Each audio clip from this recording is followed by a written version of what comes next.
বাস ও ট্রেলারের সংঘর্ষে আহত হলো 6 জন। জানা যায় বৃহস্পতিবার সন্ধ্যা 6টা নাগাদ ঘটনাটি ঘটেছে রানীহাটি আমতা রোডের 10 নম্বর পোল সংলগ্ন এলাকায়। স্থানীয় সূত্রে জানা যায় বৃহস্পতিবার সন্ধ্যায় আমতা ধর্মতলা রুটের বাসটি যখন আমতার দিক থেকে রানীহাটির দিকে যাচ্ছিল, ঠিক সেই সময় 10 নম্বর পোল সংলগ্ন এলাকায় একটি ট্রেলারের সঙ্গে মুখোমুখি সংঘর্ষ হয় বাসটির। আর এই ঘটনার পরই বাসটি নিয়ন্ত্রণ হারিয়ে ঢুকে যায় রাস্তার পাশের একটি বাড়িতে।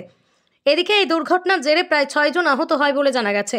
এদিকে দুর্ঘটনার পর ঘটনাস্থলে পৌঁছয় স্থানীয় থানার পুলিশ। পরে পুলিশ স্থানীয়দের সহযোগিতায় আহতদের উদ্ধার করে চিকিৎসার জন্য পাঠায় পাঁচলার গাববেড়িয়া হাসপাতালের পাশাপাশি উলুবেড়িয়া শরৎচন্দ্র মেডিকেল কলেজ হাসপাতালে, এমনই সূত্রের খবর। এদিকে ঘটনার পর বেশ কিছুক্ষণ যানজটের সৃষ্টি হয় আমতা রানীহাটি রোডে। পরে পুলিশের পক্ষ থেকে ক্রেন এনে সরিয়ে নিয়ে আসা হয় দুর্ঘটনাগ্রস্ত গাড়ি দুটিকে। তবে দুর্ঘটনার জেরে ব্যাপকভাবে ক্ষতিগ্রস্ত হয় বাসটির পাশাপাশি ওই গাড়িটি। আমি বাড়িতে ছিলাম না, এসে দেখছি এরকম পজিশন হয়ে আছে, পুরো বাড়ি ঘর তো ভেঙে বাস ঢুকে গেছে। হ্যাঁ, আমার বাড়ি। আমার বোন থাকে, আমার জামাইবাবু থাকে, জামাইবাবু ছিল না, কাজে গিয়েছিল, আমিও 10 নম্বরে ছিলাম।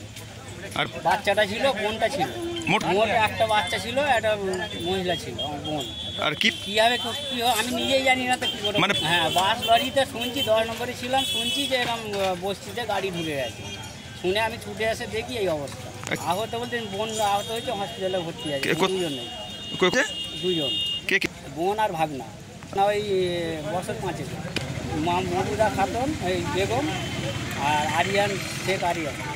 হ্যাঁ, ভাগনার 5 বছর, ওর 2জন ছিলাম না। আপনার নাম? শেখ মুজাফফর। আমি, আমার বোন হয়, আমি ওর দাদা। চশমা সানগ্লাসের বিপুল সম্ভার নিয়ে হাজির ভিশন আই প্লাস, যেখানে মাত্র 49 টাকায় পেয়ে যাবেন দামি কোম্পানির চশমা।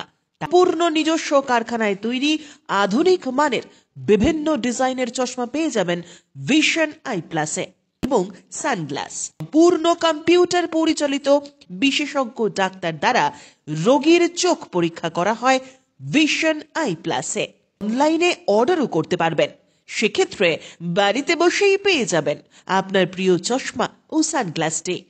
Vision eye plus, Amta cinema তলা, আশীর্বাদ মার্কেট, আমতা, হাওড়া।